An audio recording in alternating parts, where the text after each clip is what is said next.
जय हिंद साथियों, आप सभी का स्वागत है ज्ञानपीठ जीके पॉइंट के इस यूट्यूब चैनल पर। दोस्तों, मैं उपस्थित हूं आपके लिए यूपी जीके का एक और नया सेट लेके। उत्तर प्रदेश सामान्य ज्ञान के 20 प्रश्नों का अभ्यास करेंगे। इससे पहले मैंने जो मॉक टेस्ट डाले हैं वो 8 डाल चुका हूं, तो 8 का जाके आप देखिएगा। यूपी जीके के सभी प्रश्न मैंने कराए हैं इसमें।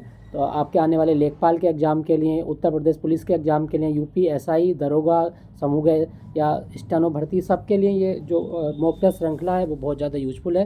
तो चलिए शुरू करते हैं आज का मॉक टेस्ट। पहला प्रश्न आपके स्क्रीन पर क्या कहा गया है। पहला प्रश्न में कहा गया, उत्तर प्रदेश में सर्वाधिक वन क्षेत्र किस जनपद में है। आपके ऑप्शन है सोनभद्र, लखीमपुर खीरी, पीलीभीत या बहराइच।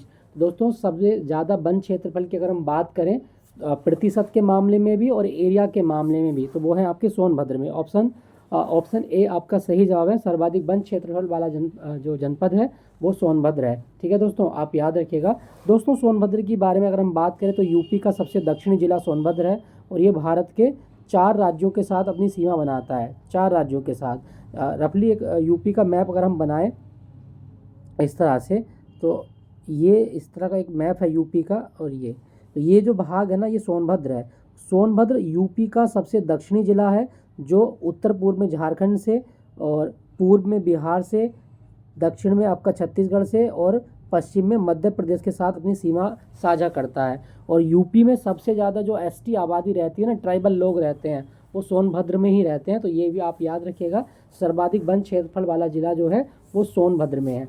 क्लियर, याद रखिएगा। दोस्तों, सोनभद्र का एक डांस आप याद रखें, कर्मा नृत्य, खरीफ की फसल पर किया जाता है। कर्मा नृत्य, प्रकृति की पूजा इसमें की जाती है, तो ये भी आप याद रखिएगा। सोनभद्र के बारे में बता दूं, यहाँ पे एक बांध है, रिहंद बांध, रिहंद नदी पर बना हुआ है रिहंद बांध। और सोनभद्र में जो रिहंद बांध है ना, इसको गोविंद बल्लभ पंत सागर बांध भी कहा जाता है। गोविंद बल्लभ पंत सागर बांध वो रिहंद बांध का ही दूसरा नाम है। क्या आपको पता है कि भारत की ऊर्जा की राजधानी किसे कहा जाता है? तो सोनभद्र को ऊर्जा की राजधानी कहा जाता है। क्यों कहा जाता है? क्योंकि सोनभद्र में कई सारे ताप संयंत्र हैं, जैसे सिंगरौली हो गया आपका, ओबरा थर्मल पावर स्टेशन हो गया आपका, है ना, तो वो सब सोनभद्र में है। तो इसे ऊर्जा की राजधानी कहा जाता है। तो ये प्रश्न भी आपके एग्जाम में पूछ सकता है कि उत्तर प्रदेश का कौन सा जिला ऊर्जा की राजधानी कहलाता है। जवाब होगा सोनभद्र कहलाता है। क्लियर, याद रखना।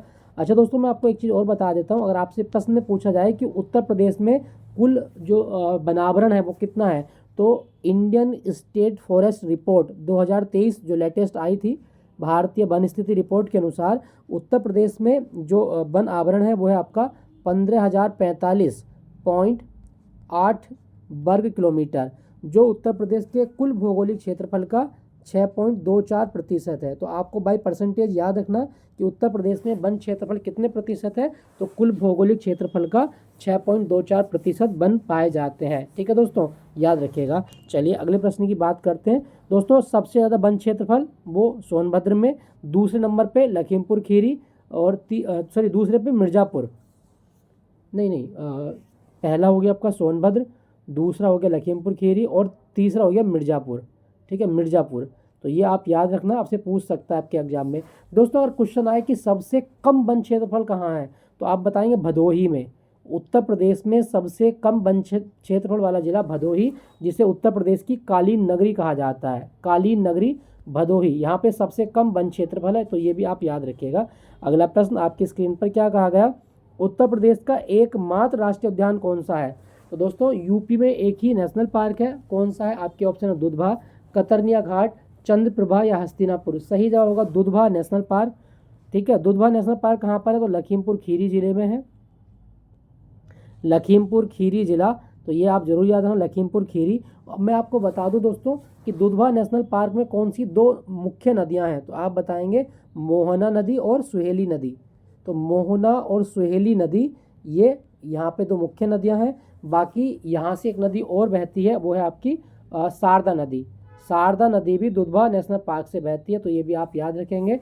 वर्ष 1977 में दुधवा को नेशनल पार्क का स्टेटस दिया गया था। ठीक है, और 1988 में इसको टाइगर रिजर्व बनाया गया था। तो दुधवा टाइगर रिजर्व बना था 1988 में और दुधवा नेशनल पार्क बना था 1977 में। क्लियर, याद रखिएगा। चलिए अगले प्रश्न की बात करते हैं। अगला प्रश्न क्या कहा गया, चंद्रप्रभा वन्य जीव अभ्यारण्य किस जनपद में है। दोस्तों, चंद्रप्रभा का मतलब क्या होता है, तो आप बताएंगे चंद्रमा की चांदनी, ठीक है, चांद की चांदनी वो चंद्र प्रभा होती है, प्रभा मतलब चमक होती है। अच्छा, इस वन्यजीव अभ्यारण्य का नाम चंद्र प्रभा क्यों रखा गया? तो चंद्र प्रभा नाम की एक नदी है, ठीक है, जो कर्मनासा नदी की सहायक नदी मानी जाती है। तो ये जरूर याद रखना, चंद्र प्रभा नदी किसकी सहायक है? कर्मनासा नदी की सहायक है।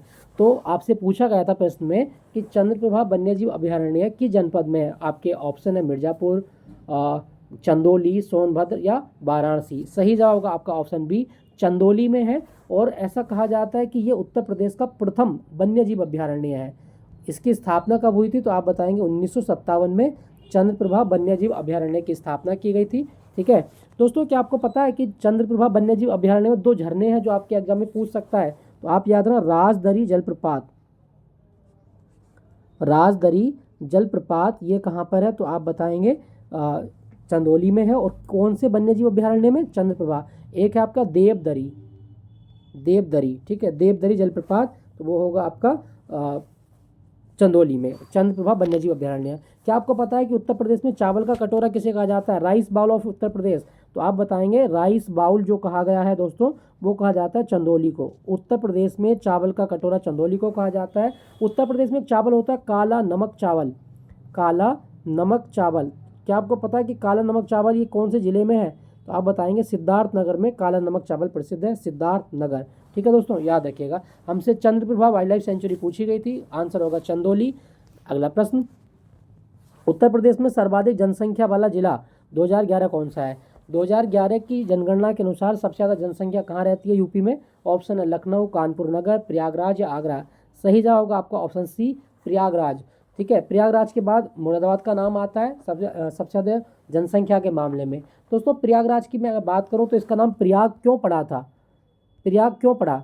दोस्तों, ऐसा कहा जाता है कि सृष्टि की रचना का कार्य पूर्ण करने के बाद में जो सृष्टि के रचयिता ब्रह्मा हैं, उन्होंने यहाँ पर प्रथम यज्ञ किया था। प्रथम यज्ञ, यज्ञ को बोलते हैं याग, यज्ञ किया था, ठीक है। तो प्रथम से प्रय उठाया गया और याग से उठाया गया, यज्ञ से उठाया गया याग, तो इसका नाम बना प्रयाग। तो ब्रह्मा के द्वारा सृष्टि की रचना करने के बाद प्रथम यज्ञ किए जाने के दौरान इस जगह का नाम क्या पड़ा था? प्रयागराज पड़ा था, ठीक है दोस्तों, याद रखिएगा। इसे तीर्थों का राजा कहा जाता है, तो ये भी आप याद रखें।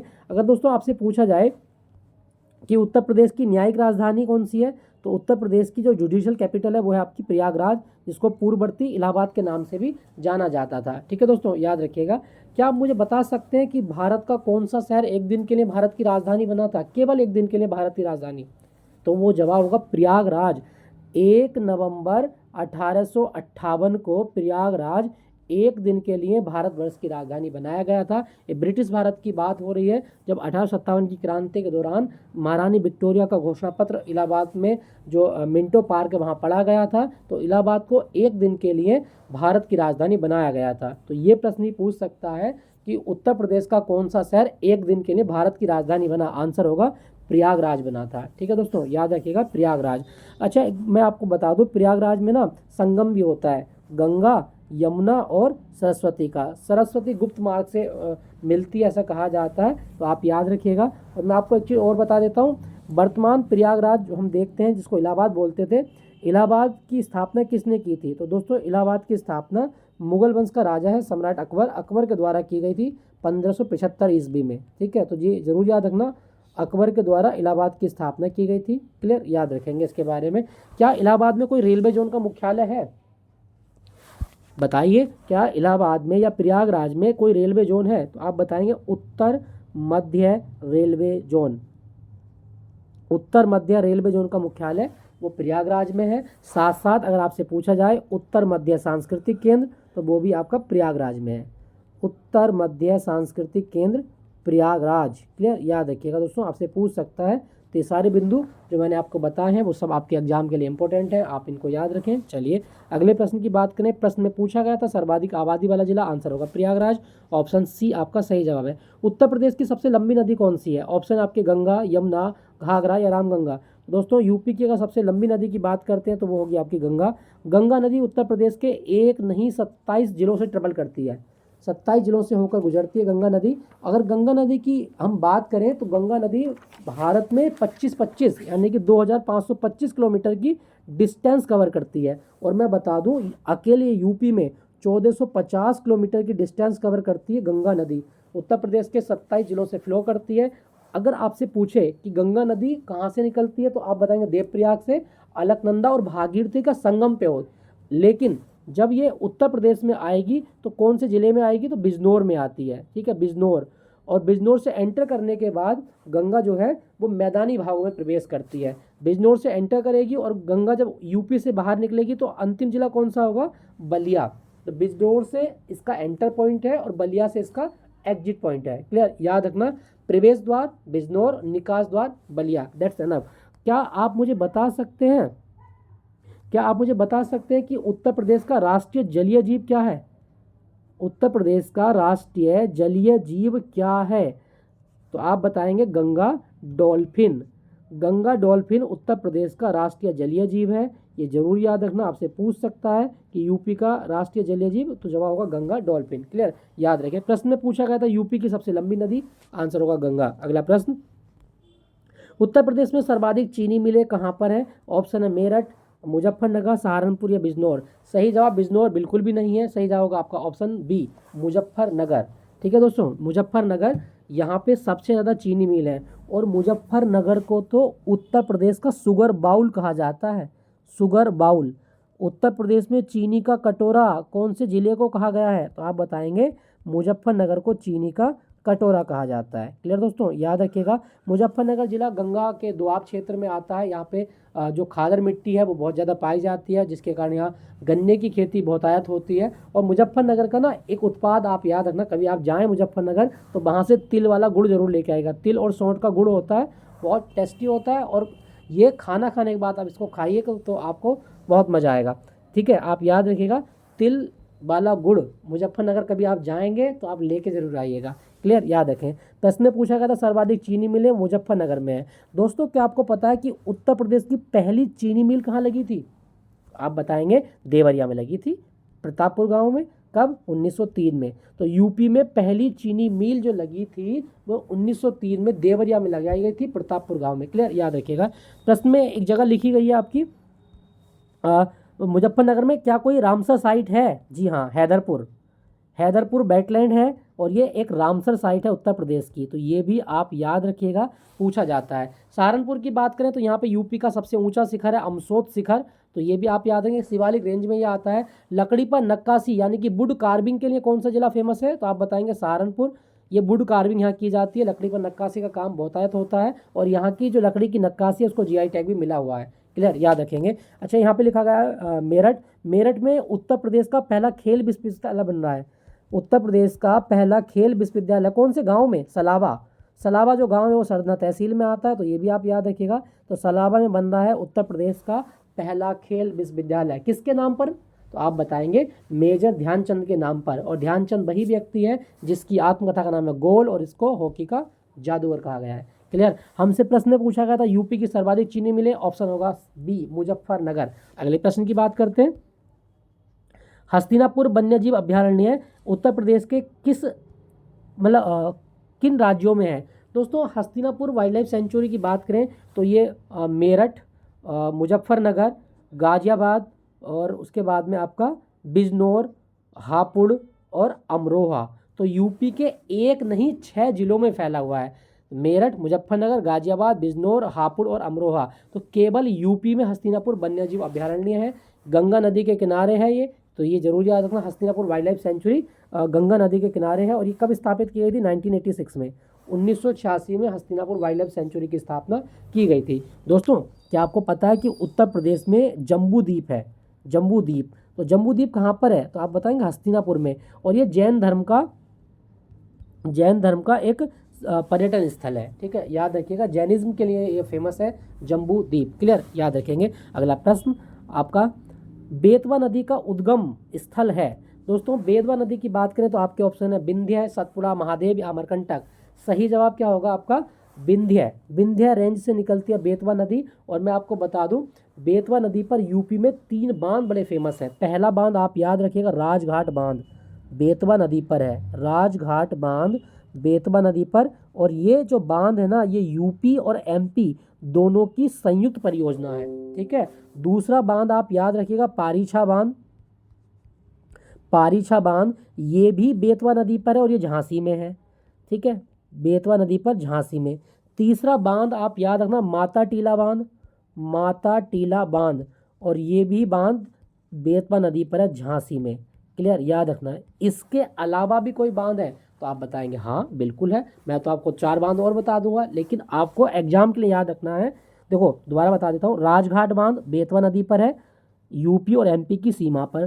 पारीछा बांध झांसी में है, बेतवा नदी पर। माता टीला बांध तो ये भी झांसी में है, बेतवा नदी पर। इसके अलावा इसके अलावा सुकमा दुकमा बांध। सुकमा दुकमा बांध, तो ये भी आप याद रखिएगा, सुकमा दुकमा बांध झांसी में है। कौन सी नदी पर है? आपका जवाब होगा बेतवा नदी पर। क्लियर, याद रखिएगा। तो बेतवा नदी का उद्गम विंध्य की पहाड़ियों से होता है। दोस्तों आप इसको याद रखेंगे। अगला प्रश्न आपके स्क्रीन पर, क्या कहा गया? उत्तर प्रदेश में सबसे अधिक जनघनत्व वाला जिला कौन सा है? दोस्तों जनघनत्व क्या होता है? प्रति वर्ग किलोमीटर क्षेत्र में रहने वाली जनसंख्या। ठीक है, वो होती है जनघनत्व। तो यूपी में सबसे ज़्यादा जनघनत्व वाला जिला अगर आपसे पूछा जाए, आपके ऑप्शन है गाजियाबाद, बनारस, लखनऊ। सही जवाब होगा आपका ऑप्शन ए, गाजियाबाद में सर्वाधिक जनघनत्व है। अच्छा, सबसे कम पूछेगा, सबसे कम जनघनत्व, तो आप बताएंगे ललितपुर में है। ललितपुर, ठीक है, ललितपुर में है, तो ये भी आप याद रखिएगा। सबसे ज़्यादा आबादी कहाँ है? प्रयागराज में। सबसे कम कहाँ पर है? महोबा में। सबसे कम आबादी वाला जिला महोबा। ठीक है, याद रखना, महोबा पान नगरी इसको कहा जाता है उत्तर प्रदेश की, और ये बुंदेलखंड का जिला है महोबा। क्लियर, हमसे पूछा गया सबसे अधिक जनसंख्या घनत्व, वो गाजियाबाद में। गाजियाबाद में एक नदी बहती है, हिंडन नदी। हिंडन नदी। अगला प्रश्न, काशी विश्वनाथ कॉरिडोर का उद्घाटन कब हुआ? आंसर होगा 2021 में, प्रधानमंत्री मोदी जी के द्वारा काशी विश्वनाथ कॉरिडोर की स्थापना या शिलान्यास किया गया था। 2021 आपका सही जवाब है। काशी विश्वनाथ जो है ना, ये ज्योतिर्लिंगों में सबसे पहला ज्योतिर्लिंग माना जाता है। और मैं बता दूं, इंदौर की रानी थी अहिल्याबाई होलकर। अहिल्याबाई होलकर, इसके द्वारा काशी विश्वनाथ मंदिर का जीर्णोद्धार करवाया गया था 1780 ईस्वी में। ठीक है, 1780 ईस्वी में। क्लियर, याद रखिएगा। अगला प्रश्न, उत्तर प्रदेश का सबसे नवीनतम जिला कौन सा है? तो दोस्तों यूपी का सबसे नवीन जिला ऑप्शन है संभल, हापुड़, अमेठी या शामली। सही जवाब होगा आपका ऑप्शन बी, हापुड़। हापुड़ जो है सबसे नवीनतम जिला है। हापुड़ का जो गठन हुआ था वो 28 सितंबर 2011 को हुआ था, और जब इसका गठन हुआ तो इसका नाम क्या रखा गया था?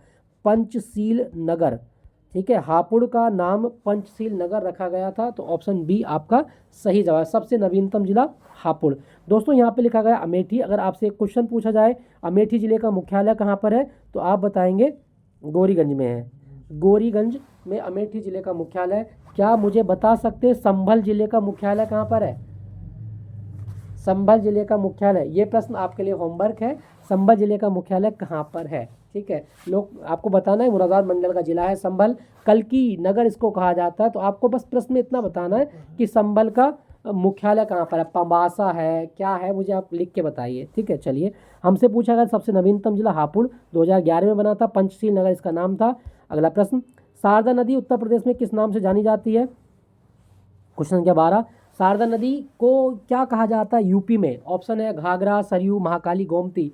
दोस्तों शारदा नदी नंदा देवी के पूर्वी ढलान से निकलती है, नेपाल हिमालय से ये बहती है, और ये जब जहाँ से निकलती है नंदा देवी के पूर्वी घाट से, तो वहाँ पे इसको कहा जाता है काली या महाकाली।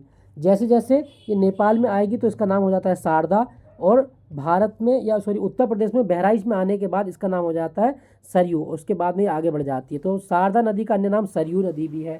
ठीक है दोस्तों, सरयू नदी जब ये आगे चलती है तो इसका नाम हो जाता है क्या? घाघरा। तो शारदा नदी के स्थान के अनुसार अलग अलग नाम बदल जाते हैं, लेकिन मेनली आप याद रखिएगा उत्तर प्रदेश में शारदा नदी को सरयू नदी भी कहा जाता है। अयोध्या जिला सरयू नदी के किनारे है, आप याद रखिएगा। गोमती नदी की मैं बात करूं तो गोमती नदी का उद्गम होता है पीलीभीत में, फुलहर एक झील है, फुलहर लेक से, और ये पीलीभीत में है। तो फुलहर झील से निकलती है गोमती नदी, इसे लखनऊ की जीवन रेखा भी कहा जाता है। क्लियर, याद रखिएगा। अगला प्रश्न आपके स्क्रीन पर, उत्तर प्रदेश की पहली महिला राज्यपाल कौन थी? दोस्तों यूपी की पहली महिला राज्यपाल ऑप्शन नायडू जी, प्रतिभा पाटिल, विजयलक्ष्मी पंडित। सही जवाब क्या होगा आपका? ऑप्शन ए सरोजिनी नायडू, ये यूपी की पहली राज्यपाल थी। क्या आप मुझे बता सकते हैं यूपी के पहले सीएम कौन थे? तो यूपी के पहले सीएम थे सुचेता कृपलानी। यूपी की पहली सीएम जो बनी वो थी सुचेता कृपलानी। महिलाओं की बात कर रहा हूँ केवल, ठीक है। यूपी की पहली महिला सीएम सुचेता कृपलानी, याद रखिएगा। दोस्तों अगर आपसे पूछा जाए कि उत्तर प्रदेश विधानसभा के प्रथम अध्यक्ष कौन थे, विधानसभा अध्यक्ष कौन थे प्रथम, तो आप बताएंगे राजर्षि पुरुषोत्तम दास टंडन। राजर्षि पुरुषोत्तम दास टंडन ये उत्तर प्रदेश विधानसभा के प्रथम अध्यक्ष थे। अगर आपसे पूछे कि उत्तर प्रदेश विधान परिषद के पहले सभापति कौन थे, तो आप बताएंगे डॉक्टर सीताराम। क्लियर, याद रखिएगा। प्रश्न में हमसे पूछा गया था पहली राज्यपाल, और प्रतिभा पाटिल नहीं है, वो है आपकी सरोजिनी नायडू। चलिए अगले प्रश्न की बात करते हैं। काकोरी कांड कब हुआ था और किस जनपद में हुआ? दोस्तों काकोरी कांड 9 अगस्त 1925 को काकोरी लखनऊ में हुआ था, और इस घटना को अंजाम दिया था हिंदुस्तान रिपब्लिकन एसोसिएशन के क्रांतिकारियों में, जिसमें राजेंद्र प्रसाद बिस्मिल, अशफाक उल्ला खां, राजेंद्र लाहिड़ी, ठीक है, वो सब शामिल थे। तो आपको बताना कि कहाँ हुआ था? लखनऊ में। काकोरी कांड क्या था कि अंग्रेजों का जो शाही खजाना और जो हथियार लखनऊ से सहारनपुर जा रहे थे, उनको लूटा गया था भारतीय क्रांतिकारियों के द्वारा, और ये घटना काकोरी ट्रेन रोबरी के नाम से इतिहास में दर्ज हुई। तो ये हुआ था लखनऊ में, ठीक है, लखनऊ। दोस्तों क्या आपको पता है लखनऊ में कौन सी दशहरी का आम फेमस है? मलिहाबादी। लखनऊ में एक आम की किस्म बड़ी फेमस है, मलिहाबादी दशहरी, याद रखिएगा, मलिहाबादी दशहरी लखनऊ। काकोरी कांड पूछा गया था, लखनऊ इसका सही आंसर है। अगला प्रश्न, उत्तर प्रदेश में सर्वाधिक तापमान कहाँ पर दर्ज होता है? दोस्तों जब भी हम सर्वाधिक तापमान की बात करेंगे तो वो है बुंदेलखंड, और बुंदेलखंड के बारे में अगर मैं आपसे कहूँ तो बुंदेलखंड ये यूपी का सबसे सूखा इलाका है, तो बुंदेलखंड में ही सबसे ज़्यादा तापमान दर्ज होता है, वो है बांदा में दर्ज होता है। क्लियर दोस्तों, याद रखिएगा। अगला प्रश्न, उत्तर प्रदेश का राष्ट्रीय पक्षी, लोल क्वेश्चन जिसको आलिया भट्ट भी बता देगी, वो है आपका सारस, ठीक है, याद रखना। सारस उत्तर प्रदेश का राजकीय पक्षी है, और इसका वैज्ञानिक नाम क्या है? Guru's antigone. गुरुस एंटीगोन, तो ये आप जरूर याद रखना, गुरुस एंटीगोन। उत्तर प्रदेश के किस जिले में सारस की संख्या सर्वाधिक है? मैनपुरी। मैनपुरी वो जिला है जहाँ पे सारस की संख्या सर्वाधिक पाई जाती है। क्लियर, याद रखना, इसका वैज्ञानिक नाम जरूर याद हो, गुरुस एंटीगोन। अगला प्रश्न क्या कहता है? उत्तर प्रदेश का राजकीय वृक्ष कौन सा है? दोस्तों उत्तर प्रदेश का राजकीय वृक्ष बरगद बिल्कुल भी नहीं है, सही आंसर होगा अशोक, और इसका वैज्ञानिक नाम क्या है? साराका अशोका। साराका अशोका इसका वैज्ञानिक नाम है, तो ये जरूर याद रखिएगा। क्लियर। अगला प्रश्न, क्वेश्चन संख्या 18, बुंदेलखंड का पठार किन जिलों में विस्तारित है? दोस्तों बुंदेलखंड के जिले कौन कौन से हैं? जालौन, झांसी, ललितपुर, चित्रकूट, महोबा, बांदा, हमीरपुर। अब देख लो, क्या सोनभद्र बुंदेलखंड में आता है? नहीं, अवध क्षेत्र नहीं होगा, पूर्वांचल नहीं होगा। झांसी और बांदा बुंदेलखंड क्षेत्र में आते हैं, तो बुंदेलखंड पठार जो है वो झांसी और बांदा में फैला हुआ है इस ऑप्शन के अनुसार। बाकी जालौन में, झांसी में, ललितपुर, चित्रकूट, महोबा, बांदा, हमीरपुर, इनमें बुंदेलखंड का पठार यूपी में देखा जाता है। अब अगर प्रश्न पूछा जाए कि बुंदेलखंड की जो सबसे प्रमुख नदी है वो कौन सी है, तो दोस्तों आप बताएंगे चेरापूंजी नहीं, केन नदी।